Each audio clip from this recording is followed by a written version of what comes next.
പ്രിയപ്പെട്ടവരെ, നിങ്ങളെ ഞാൻ സ്വാഗതം ചെയ്യുന്നു സ്നേഹപൂർവ്വം ശാലോം ഒരുക്കുന്ന മദർ ഓഫ് ഗോഡ് എന്ന ഈ പ്രോഗ്രാമിലേക്ക്. മാതാവ് ആരാണ്? നാം ആ മാതാവിനെ എങ്ങനെ അനുകരിക്കണം?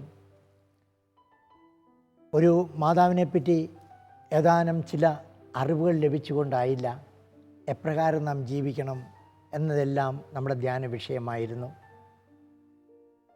കാരണം മേരി രക്ഷാകര ദൗത്യത്തിൽ എത്രമാത്രം പങ്കുചേർന്നു, ഇതാണ് ഇതിൻ്റെ എല്ലാം അടിസ്ഥാനം. നാം കാണുന്നുണ്ട് തിരുസഭാ ചരിത്രത്തിൽ ആരംഭകാലം മുതൽ യേശുവിനെ ആരൊക്കെ ബഹുമാനിച്ചുവോ അവർ പരിശുദ്ധ അമ്മയെയും ബഹുമാനിച്ചിരുന്നു. ആ ബഹുമാനം നാം സുവിശേഷത്തിൽ പല രംഗങ്ങളും കാണുന്നുണ്ട്. യേശുവിനെ അനുഗമിക്കുന്ന അമ്മയോടൊപ്പം ശിഷ്യഗണവും ഉണ്ടായിരുന്നു. യേശു മരിക്കുമ്പോൾ അമ്മയോടൊപ്പം ഭക്തരായ സ്ത്രീകളും ശിഷ്യന്മാരും ഉണ്ടായിരുന്നു. പരിശുദ്ധാത്മാവിൻ്റെ വരവിനായി യേശുവിൻ്റെ ആഹ്വാനമനുസരിച്ച് അവർ സഹ്യോൻ മാളികയിൽ ഒന്നിച്ചുകൂടിയപ്പോൾ അമ്മയുണ്ടായിരുന്നു. ഇതെല്ലാം ആദിമ ക്രൈസ്തവർ പരിശുദ്ധ അമ്മയോട് കാണിച്ച സ്നേഹത്തിൻ്റെയും ബഹുമാനത്തിൻ്റെയും അടയാളമാണ്. ഈ ഒരു ബഹുമാനവും ഈ ഒരു സ്നേഹവുമാണ് സഭാമക്കളായ നമ്മിൽ നിന്നും കർത്താവ് തന്നെ പ്രതീക്ഷിക്കുന്നത്. കാരണം യേശുവാണ് എനിക്കും നിങ്ങൾക്കും കന്യാമേരിയെ അമ്മയായി തന്നത്. ഈ ഒരു സ്നേഹം നമ്മൾ പല ഭക്താഭ്യാസത്തിലൂടെ നാം കാണിക്കുന്നു. ത്രിസന്ധ്യ ജപം നാം ചെല്ലുന്നു, ജപമാല ചെല്ലുന്നു, അതുപോലെ തന്നെ നൊവേന ചെല്ലുന്നു. നാം വ്യക്തിപരമായി തന്നെ പല പ്രാർത്ഥനകളും മാതാവിനോട് ചെല്ലുന്നു. കുടുംബത്തിലും പ്രത്യേകമായ പ്രാർത്ഥനയുണ്ട്. ഒരു കാര്യം നമുക്ക് സ്പഷ്ടമാണ്, അനുഭവമാണ്. മാതാവിനെ വിളിച്ചപേക്ഷിക്കുന്നവരെ ആരെയും കൈവിടുകയില്ല. എത്രയും ദയുള്ള മാതാവേ എന്ന ആ ജപത്തിൽ നാം പ്രാർത്ഥിക്കുന്നത് പോലെ നിൻ്റെ സങ്കേതത്തിൽ ഓടി വരുന്ന ആരെയും നീ ഉപേക്ഷിക്കുകയില്ല എന്ന് നാം പറയുന്നു. ഇതുപോലെ തന്നെ മറ്റൊരു പ്രത്യേകതയുണ്ട്. രാജകന്യ എന്ന ജപത്തിൽ നാം പ്രാർത്ഥിക്കുമ്പോൾ മാതാവിനോട് പ്രാർത്ഥിക്കുന്നത് എന്താണ്? ഞങ്ങൾക്ക് ഈശോയെ കാണിച്ചു തരണമേ. ഏത് മരിയൻ പ്രാർത്ഥനയും ചെന്ന് നിൽക്കുന്നത് ഈശോയെ ഞങ്ങൾക്ക് കാണിച്ചു തരണമേ, ഈശോയിൽ ഞങ്ങൾക്ക് പുതിയൊരു ജീവൻ തരണമേ എന്നുള്ള പ്രാർത്ഥനയാണ്. ഇതാണ് മേരിയോടുള്ള വണക്കത്തിൻ്റെ, സ്നേഹത്തിൻ്റെ നിദാനം. ഒരു കാര്യം നിങ്ങൾ മനസ്സിലാക്കുക, പലപ്പോഴും അജ്ഞരായ വ്യക്തികൾ നമ്മളോട് പറയാറുണ്ട്, നിങ്ങൾ എന്തുകൊണ്ട് യേശുവിൻ്റെ അമ്മയെ ആരാധിക്കുന്നു? അവരുടെ അജ്ഞതയാണത് കാണിക്കുന്നത്. സഭ, അത് കത്തോലിക്ക സഭയാണെങ്കിലും ഓർത്തഡോക്സ് സഭയാണെങ്കിലും യാക്കോബൈറ്റ് സഭയാണെങ്കിലും ആരും മേരിയെ ആരാധിക്കുന്നില്ല, പക്ഷേ സ്നേഹിക്കുന്നു. ആ സ്നേഹത്തിന് നമ്മൾ കൊടുക്കുന്ന പേര് വണങ്ങുന്നു. അത് ഉന്നതമായ സ്നേഹത്തിൻ്റെ പ്രകടനമാണ്. അതിന് അഭൗമ്യമായ ഒരു തലമുണ്ട്. അതാണ് നമ്മൾ ചെയ്യുന്നത്. ആരാധന ദൈവത്തിന് മാത്രമേ നമ്മൾ കൊടുക്കുകയുള്ളൂ. എന്നാൽ ആ ദൈവം തന്ന അമ്മയെ സ്നേഹിക്കുന്നു. അത് നമ്മുടെ അവകാശമാണ്, നമ്മുടെ കടമയാണ്, നമ്മുടെ സന്തോഷമാണ്. ദൈവം നമുക്ക് ഈ ലോകത്തിൽ നമുക്ക് ഓരോരുത്തർക്കും അമ്മയെ തന്നു. ആ അമ്മയെ സ്നേഹിക്കുന്നു. അതുപോലെ തന്നെ നമ്മുടെ ആത്മീയ ജീവിതത്തിലും പരിശുദ്ധ അമ്മയെ നൽകുന്നു. അത് സ്വാഭാവികമാണ്. എത്രയധികം സ്നേഹിക്കാമോ അത്രയും ആ അമ്മയുടെ സ്നേഹവും നമുക്ക് ലഭിക്കുന്നു. നമ്മുടെ തന്നെ അമ്മയിൽ നിന്നും ലഭിക്കുന്ന സ്നേഹം പോലെ തന്നെ. ഇതാണ് പരിശുദ്ധ അമ്മയെ സംബന്ധിച്ചുള്ള എല്ലാവിധ ഭക്താഭ്യാസങ്ങളുടെയും അടിസ്ഥാനം. ഈ വണക്കം നമ്മെ കൊണ്ട് എത്തിക്കേണ്ടത് ലൗകികമായ ചില നേട്ടങ്ങൾക്ക് വേണ്ടിയല്ല, യേശുവിലേക്കുള്ള ആ പാതയിലാണ്. യേശുവിനെ കൂടുതൽ സ്നേഹിക്കുവാനും കൂടുതൽ അറിയുവാനും യേശുവിൻ്റെ രക്ഷാകർമ്മത്തിൽ കൂടുതൽ പങ്കുചേരുവാനും മാതാവിനുള്ള ഭക്തി നമ്മെ സഹായിക്കണം. അപ്പോൾ ആ മേരിയോടുള്ള സ്നേഹം നമ്മൾ വ്യക്തിപരമായും സമൂഹത്തിലും പ്രത്യേകിച്ച് നമ്മുടെ കുടുംബത്തിലും നമുക്ക് പ്രകടിപ്പിക്കുവാനും മേരിയുടെ സാന്നിധ്യം അനുഭവിക്കുവാനും സാധിക്കും. അതിനാണ് സഭ പല മരിയൻ ഡിവോഷൻസ്, മരിയ വണക്കങ്ങൾ നമുക്കായി നൽകുന്നതും പ്രോത്സാഹിപ്പിക്കുന്നതും. അച്ഛ, ത്രിസന്ധ്യാ ജപം മരിയ ഭക്തിയിൽ അലിഞ്ഞു ചേർന്ന ഒരു പ്രാർത്ഥനയാണല്ലോ. ഇതിനെപ്പറ്റി ഒന്ന് വിശദീകരിക്കാമോ? ത്രിസന്ധ്യാ ജപം, അതിന് പേര് കർത്താവിൻ്റെ മാലാഖ, അതല്ല ഉദ്ദേശിക്കുന്നത്. തീർച്ചയായിട്ടും എല്ലാ കുടുംബങ്ങളിലും എല്ലാ സ്ഥാപനങ്ങളിലും നാം ചെല്ലുന്ന ജപമാണ് ത്രിസന്ധ്യാ ജപം. അതിൻ്റെ അർത്ഥം തന്നെ ഒരു ദിവസം 3 പ്രാവശ്യം നമ്മൾ ചെല്ലുന്നു എന്നതാണ്. രാവിലെയും ഉച്ചയ്ക്കും വൈകുന്നേരവും. നമ്മുടെ പള്ളികളിൽ നിന്ന് ആ മണിനാഥം മുഴങ്ങുമ്പോൾ നമ്മളെല്ലാവരും എഴുന്നേറ്റ് നിന്ന് കർത്താവിൻ്റെ മാലാഖ ചെല്ലുന്നു. അത് വളരെ അർത്ഥപൂർണമായ ഒരു പ്രാർത്ഥനയാണ്. ചെറുതാണ്, പക്ഷേ അതിൽ വലിയ ഒരു അർത്ഥവും പ്രതീകവും അതിൽ ഉൾക്കൊള്ളുന്നുണ്ട്. ഇതിൻ്റെ ചരിത്രത്തെപ്പറ്റി പറയുമ്പോൾ ഇത് ആരംഭിക്കുന്നത് 13-ാം നൂറ്റാണ്ടിലാണ്. സൂര്യ നമസ്കാര സമയത്ത് മാത്രം ചൊല്ലിയ ഒരു പ്രാർത്ഥനയാണ്. ആ പ്രാർത്ഥനയുടെ ഉറവിടം നമുക്കറിയാം, അത് ബൈബിളാണ്. നാം ജപമാലയെപ്പറ്റി സംസാരിച്ചപ്പോൾ പറഞ്ഞു, ജപമാലയുടെ ഓരോ പ്രാർത്ഥനയും ഉത്ഭവിക്കുന്നത് ബൈബിളിൽ നിന്നാണ്. ഇതുപോലെ തന്നെ ത്രിസന്ധ്യാ ജപത്തിൻ്റെയും ഉത്ഭവം ബൈബിളിൽ നിന്നാണ്. പിന്നീട് 14-ാം നൂറ്റാണ്ടിലാണ് ഫ്രാൻസിൽ ഇത് 3 തവണയായി ചെല്ലുവാൻ ആരംഭിച്ചത്. അതിനൊരർത്ഥവും കൊടുത്തിരുന്നു. ഒരു ദിവസത്തെ 3 ഭാഗമായിട്ട് ഭാഗിച്ചു. ഒന്ന് രാവിലെ, ഉച്ച, വൈകുന്നേരം. അപ്പോൾ ആ ദിവസത്തെ വിശദീകരിക്കുന്ന ഒരു പ്രാർത്ഥനയാണ് ത്രിസന്ധ്യാ ജപം. ഇത് ലളിതമാണ്, ഹ്രസ്വമാണ്, എന്നാൽ അർത്ഥപൂർണമാണ്. ഇതുകൊണ്ടാണ് തിരുസഭ ത്രിസന്ധ്യാ ജപത്തെ വളരെയധികം പ്രോത്സാഹിപ്പിക്കുന്നതും ഓരോ കുടുംബത്തിലും സന്ധ്യാമണി അടിക്കുമ്പോൾ നമ്മൾ ചെല്ലണമെന്ന് നമ്മളുടെയൊക്കെ മാതാപിതാക്കൾ എപ്പോഴും നിഷ്കർഷിച്ചിരുന്നതും ഇതാണ്. ആ പ്രാർത്ഥന ചെല്ലുമ്പോൾ ആ കുടുംബം വിശദീകരിക്കപ്പെടുന്നു, ആ വ്യക്തി വിശദീകരിക്കപ്പെടുന്നു. പിന്നീട് 1724 ബെനഡിക്ട് 13 മാർപ്പാപ്പയാണ് ഇത് സാർവത്രികമായി സഭ മുഴുവൻ ചെല്ലണമെന്ന് നിർദ്ദേശിക്കുന്നത്. ഇതിൻ്റെ ഫലദായകത്വം മനസ്സിലാക്കിക്കൊണ്ട്, ഇതിൻ്റെ ദിവസത്തെ എപ്രകാരം ഇത് വിശദീകരിക്കുന്നു എന്ന് മനസ്സിലാക്കിക്കൊണ്ട്, ചിലപ്പോൾ നമ്മുടെ ജീവിത തിരക്കിനിടയിൽ, ജീവിത ജോലിക്കിടയിൽ വലിയ ദീർഘമായ പ്രാർത്ഥന നമ്മൾക്ക് ചെല്ലുവാൻ സമയമില്ല. എന്നാൽ ഈ ചെറിയ പ്രാർത്ഥന ചെല്ലുന്നത് വഴി സുവിശേഷത്തിലെ ആ സന്ദേശത്തിലേക്ക് നമ്മൾ അതിൻ്റെ ആഴത്തിലേക്ക് കടന്നു ചെല്ലുകയാണ്. അത് ഓർപ്പിക്കാനാണ് പള്ളി മണി മുഴങ്ങുന്നതും. ഇനി കർത്താവിൻ്റെ മാലാഖയുടെ ആ അർത്ഥത്തിലേക്ക് ഒന്ന് കടന്നു ചെല്ലാം. ഒന്ന്, അത് ലളിതമായ ഭക്തകൃത്യമാണ്. ആർക്കും ചെല്ലാം, കുട്ടികൾക്കും മുതിർന്നവർക്കും ആർക്കും. വേദഗ്രന്ഥത്തിൽ അടിസ്ഥാനമാണ്. അതിൻ്റെ സ്വഭാവം ദൈവവചനത്തിൽ അടിസ്ഥിതമാണ്. കർത്താവിൻ്റെ മാലാഖ പരിശുദ്ധ മറിയത്തോട് ഭജിച്ചു, പരിശുദ്ധാത്മാവിൽ മറിയം ഗർഭം ധരിച്ചു. നോക്ക് ആദ്യത്തെ വചനം. എന്നിട്ട് മറിയത്തിൻ്റെ ആ നന്മ നിറഞ്ഞ മറിയം ചെല്ലുകയാണ്. വീണ്ടും മറിയം പറഞ്ഞ വാക്കുകൾ നമ്മൾ ആവർത്തിക്കുകയാണ്. ഇതാ കർത്താവിൻ്റെ ദാസി, നിൻ്റെ വചനം പോലെ എന്നിൽ ഭവിക്കട്ടെ. അതുവഴി എന്താണ് സംഭവിക്കുന്നത്? വചനം മാംസമായി നമ്മുടെ ഇടയിൽ വസിച്ചു. നോക്കുക, ഈ ചെറിയ പ്രാർത്ഥനയിലൂടെ ആ ദൈവത്തിൻ്റെ രഹസ്യം മുഴുവൻ കടന്നു വരികയാണ്. രക്ഷാകര രഹസ്യം. യേശു ജനിച്ചു, യേശു പരസ്യ ജീവിതത്തിലേക്ക് പ്രവേശിച്ചു, എന്നിട്ട് മരിച്ചു, ഉത്ഥാനം ചെയ്തു. ഇതാണ് പ്രാർത്ഥനയിൽ മുഴുവൻ നിറഞ്ഞു നിൽക്കുന്ന ആ ആത്മീയ ചൈതന്യം. അതുകൊണ്ടാണ് സഭ ഇത് എല്ലാ ദിവസവും 3 നേരം തന്നെ ചെല്ലുവാൻ സഭാ മക്കളെ ആഹ്വാനം ചെയ്യുന്നത്. ഇതുവഴി ദൈവത്തിൻ്റെ പദ്ധതിയിലേക്ക് കടന്നു ചെല്ലുന്ന ഒരു മാർഗമായി, ഒരു വഴിയായി. അച്ഛൻ പറഞ്ഞല്ലോ, പരിശുദ്ധ അമ്മയോടുള്ള സ്നേഹം നമ്മളെ ഒരു നല്ല ക്രൈസ്തവരാകാൻ സഹായിക്കുമെന്ന്. ഇത് പലയിടങ്ങളിലും ഈ വിശ്വാസം ഇടിഞ്ഞു പോയതായിട്ട് കാണാൻ സാധിക്കുന്നുണ്ട്. ചിലർക്കിടയിലെങ്കിലും ഇത് സംഭവിക്കുന്നുണ്ട്. എന്താണ് ഇതിനുള്ള കാരണം?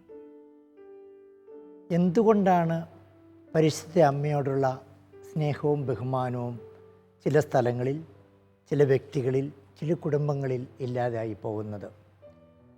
ഈ ഒരു പ്രതിഭാസം നമുക്ക് പണ്ട് മുതലേ കാണുവാൻ സാധിക്കും. ഇതെന്തുകൊണ്ടാണ് എന്ന് ചോദിച്ചു കഴിഞ്ഞാൽ, ചിലർ അതിന് ഉത്തരം പറയും രണ്ടാം വത്തിക്കാൻ കൗൺസിലിന് ശേഷമാണ് ഇത് സംഭവിച്ചതെന്ന്. അവിടെ രണ്ടാം വത്തിക്കാൻ കൗൺസിലിൽ മാതാവിന് വേണ്ട പ്രാധാന്യം കൊടുത്തില്ല എന്നൊക്കെ ചിലർ വിമർശിക്കുമെങ്കിലും സത്യത്തിൽ അതല്ല. സഭയിൽ പരിശുദ്ധ അമ്മയ്ക്ക് വളരെയധികം പ്രാധാന്യം കൊടുക്കുന്നു. പിന്നീട് എന്തുകൊണ്ട് ഇത് സംഭവിക്കുന്നു? അതിൻ്റെ മറ്റൊരു കാര്യം അജ്ഞതയാണ്. മേരിയെപ്പറ്റിയുള്ള അജ്ഞതയാണ്.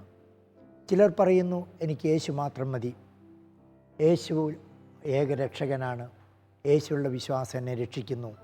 ഈ വചനങ്ങളൊക്കെ ബൈബിളിൽ നമുക്ക് കാണാൻ സാധിക്കും. പക്ഷേ അത് വേർപെട്ട വചനമായിട്ടെടുക്കുമ്പോഴാണ്. എന്നാൽ വചനത്തെ, സുവിശേഷത്തെ നമ്മൾ ഒന്നിച്ചെടുത്ത് വായിക്കുമ്പോൾ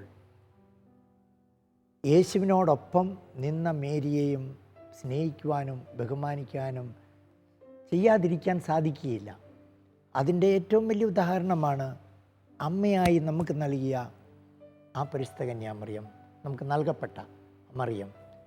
അമ്മയായി സ്വീകരിക്കാത്തത് കൊണ്ടാണ് ഇത് സംഭവിക്കുന്നത്. അതിനും കാരണമുണ്ട്. ദൈവകൃപ ലഭിച്ചവർക്ക് യേശുവിൻ്റെ അമ്മയെ സ്വന്തം അമ്മയായി സ്വീകരിക്കുവാൻ സാധിക്കുകയുള്ളൂ. അതാണ് സുവിശേഷത്തിൽ യോഹന്നാൻ്റെ സുവിശേഷം 19-ാം അധ്യായം 17 പറയുന്നത് യേശു സ്നേഹിച്ച ശിഷ്യന്. അപ്പോൾ യേശു ആ വ്യക്തികളെ സ്നേഹിക്കണം. ഇനി യേശു സ്നേഹിക്കണമെങ്കിലോ യേശു പറയുന്ന വചനം അനുസരിക്കണം. യേശു പറയുന്ന വചനം അനുസരിക്കുന്നവർക്ക് മാത്രമേ മാതാവിനെ സ്വന്തം അമ്മയായി സ്വീകരിക്കാൻ സാധിക്കുകയുള്ളൂ.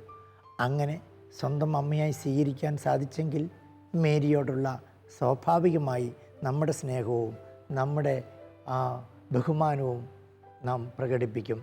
നമ്മുടെ അമ്മയെ സ്നേഹിക്കാൻ നമുക്ക് ആർക്കും പറഞ്ഞു തരേണ്ട കാര്യമില്ല. അമ്മയിൽ നിന്നും നാം ജീവൻ പ്രാപിച്ചു. അമ്മ നമ്മെ വളർത്തി. നമ്മളത് മനസ്സിലാക്കുമ്പോൾ അമ്മയോടുള്ള സ്നേഹം ആർക്കും നമ്മെ പഠിപ്പിക്കേണ്ട കാര്യമില്ല. ഇതുപോലെ യേശു തൻ്റെ അമ്മയെ നമുക്ക് നൽകുമ്പോൾ അമ്മ എനിക്ക് വേണ്ടി, നമുക്ക് വേണ്ടി എന്ത് ചെയ്തു എന്ന് മനസ്സിലാക്കണം. അപ്പോൾ അതിന് രണ്ടാമത്തെ കാരണം അജ്ഞതയാണ്. അപ്പോൾ ഈ അജ്ഞതയെ പരിഹരിക്കുവാൻ വേണ്ടി സന്നദ്ധതയുള്ളവർക്ക് തീർച്ചയായിട്ടും ദൈവത്തിൻ്റെ കൃപ വരും. അപ്പോൾ അവർ മറിയത്തെ സ്നേഹിക്കും, ബഹുമാനം. അതുകൊണ്ട് സെക്കൻഡ് വാറ്റിക്കാൻ കൗൺസിലോ അതിനുശേഷം വന്ന ഏതെങ്കിലും ശ്ലാഘീയ ലേഖനങ്ങളുമോ പരിശുദ്ധ അമ്മയെ ഒരിക്കലും അമ്മയോടുള്ള ഭക്തിയെ കുറച്ച് കാണിക്കുന്നില്ല, അതിശക്തമായി ഉപരിയായി കാണിക്കുന്നതേ ഉള്ളൂ. അതുകൊണ്ട് പല ശ്ലാഘീയ ലേഖനങ്ങളും ചാക്രിക ലേഖനങ്ങളും എല്ലാം തിരുസഭയിൽ നിന്ന് നമുക്കായി ലഭിച്ചിട്ടുണ്ട്. നമുക്ക് നോക്കാം. വത്തിക്കാൻ കൗൺസിൽ തന്നെ പരിശുദ്ധ അമ്മയുടെ നമ്മൾ എത്രമാത്രം ഭക്തി കാണിക്കണമെന്ന് വ്യക്തമാക്കുന്ന ഭാഗമുണ്ട്. ആ വത്തിക്കാൻ കൗൺസിലിലെ തിരുസഭയെ പറ്റിയുള്ള ഭാഗത്തിൽ മേരിയെപ്പറ്റി പറയുന്ന ഭാഗം ഒന്ന് എടുത്ത് വായിക്കാമോ? ദൈവം കാരുണ്യപൂർവ്വം തൻ്റെ പുത്രൻ കഴിഞ്ഞാൽ എല്ലാ മാലാഖമാരിലും മനുഷ്യരിലും ഉപരിയായി ഉയർത്തിയ മറിയത്തെ ദൈവത്തിൻ്റെ പരിശുദ്ധ മാതാവും ക്രിസ്തുവിൻ്റെ ജീവിത രഹസ്യങ്ങളിൽ പങ്കുകാരിയും ആയി സഭ പ്രത്യേക വിധം ബഹുമാനിക്കുന്നത് യുക്തമാണ്. യഥാർത്ഥത്തിൽ അതിപുരാതന കാലം മുതൽ മറിയം ദൈവമാതാവ് എന്ന അഭിധാനത്തിൽ ബഹുമാനിക്കപ്പെട്ടിരുന്നു. സകല ആവശ്യങ്ങളിലും അപകടങ്ങളിലും വിശ്വാസികൾ പ്രാർത്ഥനാപൂർവം അവളിൽ ആശ്രയം തേടുകയും ചെയ്തിരുന്നു. പ്രത്യേകിച്ച് എഫേസൂസ് സുനഹദോസിനു ശേഷം വണക്കം, സ്നേഹം, മാധ്യസ്ഥാപേക്ഷ, അനുകരണം എന്നിവയിൽ മറിയത്തോടുള്ള ഭക്തി അത്ഭുതകരമായി വർദ്ധിച്ചു വന്നു. എല്ലാ തലമുറകളും എന്നെ ഭാഗ്യവതിയെന്ന് പ്രകീർത്തിക്കും, കാരണം ശക്തനായവൻ എന്നിൽ വലിയ കാര്യങ്ങൾ പ്രവർത്തിച്ചിരിക്കുന്നു എന്ന് അവൾ തന്നെ പ്രവചിച്ചിട്ടുണ്ടല്ലോ. സഭയിൽ എക്കാലവും നിലനിന്നു പോകുന്ന ഈ വണക്കത്തിന് ഒരു സവിശേഷതയുണ്ട്. എങ്കിലും മനുഷ്യാവതാരം ചെയ്ത വചനത്തിനും പിതാവിനും പരിശുദ്ധാത്മാവിനും നൽകുന്ന ആരാധനയിൽ നിന്ന് ഇത് വ്യത്യസ്തമാണ്. മനസ്സിലാക്കുക. അതായത് സഭ ഈ 2000 വർഷത്തെ അനുഭവത്തിൽ നിന്നും പഠനങ്ങളിൽ നിന്നും എഴുതിയ ആ ഭാഗമാണിത്. അതായത് സഭയുടെ ആദിമ നൂറ്റാണ്ട് മുതൽ പരിശുദ്ധ മറിയത്തോടുള്ള വണക്കവും സ്നേഹവും ഉണ്ടായിരുന്നു. പിന്നെ മറ്റൊരു കാര്യം നമ്മളെല്ലാവരും ശ്രദ്ധിക്കേണ്ടതുണ്ട്. പരിശുദ്ധ അമ്മയോടുള്ള വണക്കം, സ്നേഹം അത് പള്ളിയിലോ കുടുംബത്തിലെ ഒരു പ്രാർത്ഥനയിലോ മാത്രം ഒതുങ്ങി നിൽക്കേണ്ടതൊന്നല്ല. അവിടെയാണ് മറ്റൊരു വലിയ നാശം ചിലർക്ക് സംഭവിക്കുന്നത്. ഇവിടെ തന്നെ വത്തിക്കാൻ സൂനോദോസിൽ പറയുന്നുണ്ട്, മേരിയോടുള്ള സ്നേഹം, ബഹുമാനം, വണക്കം, അനുകരണം. മേരിയെ അനുകരിക്കുന്നവർക്കേ യഥാർത്ഥമായ മരിയൻ സ്നേഹത്തിലേക്ക് കടന്നു ചെല്ലാൻ സാധിക്കുകയുള്ളൂ. മേരിയെ അനുകരിക്കുന്നത് എന്താണ്? മേരിയുടെ എളിമ. മേരി എപ്രകാരം ദൈവവചനത്തെ ശ്രവിച്ചു, ഗ്രഹിച്ചു, അതിനെ മനനം ചെയ്തു, അനുസരിച്ചു. ഇതാണ് മേരിയിൽ ഉണ്ടായിരുന്ന പുണ്യം. അപ്പോൾ ദൈവത്തോട് പൂർണ്ണമായി വിശ്വസ്തത പാലിക്കുകയും ദൈവത്തിൻ്റെ ആ വാഗ്ദാനങ്ങളിൽ പൂർണ്ണമായി വിശ്വസിക്കുകയും ദൈവത്തിൽ ആശ്രയിക്കുകയും ചെയ്ത മറിയത്തെ അനുകരിക്കുവാൻ വേണ്ടി വിളിക്കപ്പെട്ടവരാണ് ഓരോ ക്രൈസ്തവരും. അങ്ങനെ അനുകരിക്കുമ്പോൾ സ്വാഭാവികമായി ഈ വണക്കത്തിലേക്കും ഈ സ്നേഹത്തിലേക്കും കടന്നു വരും. അപ്പോഴാണ് കുടുംബത്തിൽ നമ്മൾ ഒന്നിച്ചിരുന്ന് മുട്ടുകുത്തി നിന്ന് പ്രാർത്ഥിക്കുമ്പോൾ, ജപമാല കയ്യിലേന്തുമ്പോൾ പരിശുദ്ധ അമ്മയുടെ ആ സ്നേഹവും സാന്നിധ്യവും നമ്മളിൽ കൈവരികയുള്ളൂ. അതുപോലെ തന്നെ ദേവാലയത്തിൽ ഒരു ഇടവകയിലെ അംഗങ്ങൾ എല്ലാവരും ഒന്നിച്ചേർന്ന് അമ്മയെന്ന് വിളിക്കാൻ സാധിക്കണമെങ്കിൽ ഇടവക തന്നെ മനുഷ്യരുടെ ആ അമ്മയുടെ ആ സ്നേഹം മനസ്സിലാക്കണം, അമ്മയെ അനുകരിക്കണം. അപ്പോൾ യേശുവിനെ കൂടുതൽ അറിയുകയും യേശുവിൽ നമ്മുടെ ഏകരക്ഷകനെ കണ്ടെത്തുകയും ചെയ്യും. ഇതാണ് നമ്മുടെ ക്രൈസ്തവ ജീവിതം. ഇതിനാണ് മാതാവ് നമ്മെ സഹായിക്കുന്നതും മാതൃഭക്തി നമ്മിൽ വളർത്തേണ്ടതും. വത്തിക്കാൻ കൗൺസിൽ അവസാനം പറഞ്ഞ സെൻറ്റൻസിൽ പറയുന്നുണ്ടല്ലോ, ദൈവത്തിന് മാത്രമാണ് നമ്മൾ ആരാധന കൊടുക്കുന്നത്. എന്നാൽ മറിയത്തിന് കൊടുക്കുന്നത് നമ്മുടെ സ്നേഹമാണ്, നമ്മുടെ വണക്കമാണ്, നമ്മുടെ ബഹുമാനമാണ്. അത് നമ്മുടെ അഭിമാനമാണ്. നമുക്ക് കിട്ടിയ ഏറ്റവും വലിയ പ്രിവിലേജ്, ദാനം, സമ്മാനമാണ് ദൈവത്തിൻ്റേത്. അതിൽ നമുക്ക് വളരാം.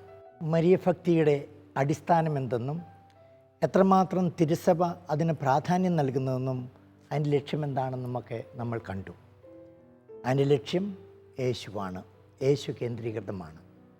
ഇത് നാം നമ്മുടെ ലിറ്റർജിയിലെല്ലാം കാണാൻ സാധിക്കും. ലിറ്റർജി വിശുദ്ധ കുർബാനയിലും എല്ലാ കൂദാശകളിലും മറിയത്തിൻ്റെ സാന്നിധ്യവും മറിയത്തിൻ്റെ മധ്യസ്ഥവും വിളിച്ചപേക്ഷിക്കുന്നുണ്ട്. അപ്പോൾ മരിയഭക്തിയും ലിറ്റർജിയുമായിട്ടും വളരെയധികം ബന്ധപ്പെട്ടാണ് കിടക്കുന്നത്. ഈ ഭക്തിയിൽ വളരും തോറും നമ്മൾക്ക് ക്രിസ്തുവിനെ കൂടുതൽ അറിയുവാനും ക്രിസ്തുവിൽ ജീവിക്കുവാനും അങ്ങനെ ക്രിസ്തു വാഗ്ദാനം ചെയ്ത നവജീവൻ പ്രാപിക്കുവാനും നമുക്ക് സാധിക്കും. ജീവിതത്തിലെ ത്യാഗങ്ങളും ജീവിതത്തിലെ വേദനകളും ദുഃഖങ്ങളും പരിശുദ്ധ അമ്മയെപ്പോലെ സഹിച്ച് ദൈവത്തിൻ്റെ തിരുമനസ്സെന്തോ അത് സ്വീകരിക്കാനുള്ള ശക്തി അമ്മ തന്നെ നമുക്ക് പ്രദാനം ചെയ്യും. അമ്മയെ സ്നേഹിക്കുമ്പോൾ, അമ്മയെ അനുകരിക്കുമ്പോൾ. അതിനായി ദൈവം നമ്മെ എല്ലാവരെയും അനുഗ്രഹിക്കാൻ നമുക്ക് പ്രാർത്ഥിക്കാം. ഒരിക്കൽ കൂടി നിങ്ങൾക്കെല്ലാവർക്കും ദൈവത്തിൻ്റെ കൃപ ഞാൻ പ്രാർത്ഥിക്കുകയാണ്. പരിശുദ്ധ അമ്മ നിങ്ങളെയും നിങ്ങളുടെ കുടുംബത്തെയും സംരക്ഷിക്കട്ടെ. അമ്മയോടുള്ള സ്നേഹത്തിലും ബഹുമാനത്തിലും വണക്കത്തിലും നമ്മൾ വർദ്ധിച്ച് യേശു എന്ന രക്ഷകനിൽ നമുക്ക് എത്തിച്ചേരാം. അവിടുന്നാണ് നമുക്ക് ജീവൻ നൽകുന്നത്, നമുക്ക് രക്ഷ നൽകുന്നത്. എല്ലാവർക്കും ഒരിക്കൽ കൂടി നന്ദി.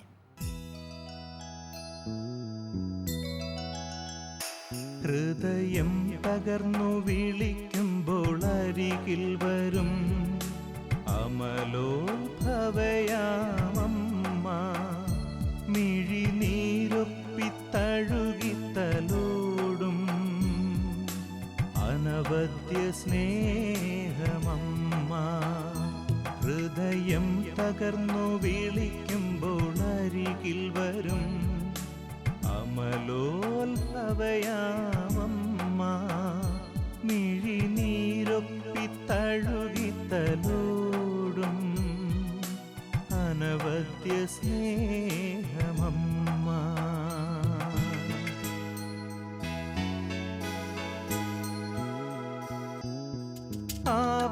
ആപത്തിലുലയാതെ താങ്ങായി വരും പാരിൻ സഹരക്ഷയമ്മ. പാപത്തിൽ വീഴാതെ തുണയായി വരും പരിശുദ്ധ കന്യയാണമ്മ. പരിശുദ്ധനേശുവിൻ തിരുസന്നിധിയിൽ മാധ്യസ്ഥ്യമേകുന്നോരമ്മ, മക്കളെ കാക്കുന്ന മരിയാമ്പിക ഹൃദയം തകർന്നു വിളിക്കുമ്പോൾ അരികിൽ വരും. അമലോത്ഭവയാമമ്മ മിഴിനീരൊപ്പിത്തഴുകിത്തലോടും അനവദ്യ സ്നേഹമമ്മ, ഹൃദയം തകർന്നു വിളിക്കുമ്പോൾ അരികിൽ വരും. അമലോത്ഭവയാമമ്മ മിഴിനീരൊപ്പിത്തഴുകിത്തലോടും അനവദ്യ സ്നേഹമമ്മ.